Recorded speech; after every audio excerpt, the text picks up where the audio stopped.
unë desha të bëj një parantez lidhur me problemet e këtyre tematikave që lidhen me hormonet.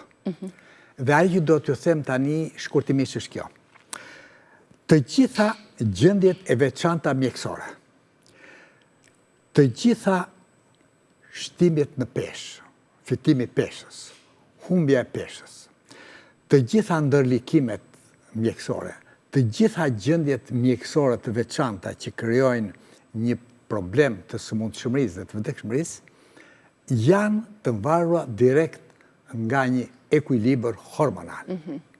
Nëse do të përkthenim fjalën hormon, hormon janë substanca kimike të specializuara që karakterin ose sekretin e tyre e kanë origjinën nga disa gjëndra të super specializuara që i kemi në trupin ton dhe që fillimisht fillojnë me gjëndër më kryesore të trurit, që është hipotalamusi, është shefi përgjithshëm i gjëndrave që është hipofiza, pastaj vjen presidenti i trupit që është tiroidja, pastaj janë vezoret që prodhojnë estrogenin, progesteronin, është pankrasi që prodhon insulinën, janë gjëndrat endokrine, surrenale, mbiveshkore që prodhojnë kortizolin, që quhet edhe hormoni i stresit.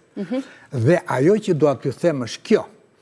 Të gjitha këto hormone që prodhohen nga këto gjëndra dhe kanë një karakteristik të veçantë në mjekësi, sepse tërë këto prodhime beben direkt në gjak. Pra, që një substancë specializuar kimike që del nga këto gjëndra dhe futet direkt në gjak, quhet hormon dhe është nga gjëndra endokrine. Dhe gjëndrat endokrine komandohen nga sistemi endokrin. Dhe sistemi endokrin janë pikërisht këto gjëndra. Janë hipotalamusi, hipofiza, tiroidja, paratiroidja. Kemi 3 synë fakt. Kemi 2 synë ballë që shikojmë botën, kemi edhe një synë diencefalon që quhet gjëndra pineale, që prodhon një hormon që quhet melatonin. Dhe melatonina bën cirkadienin e gjumit që na bën zgjimin në mëngjes. Dhe ky është një hormon i veçantë. Dhe një gjë tjetër që do t'ju them që ta mbani mend.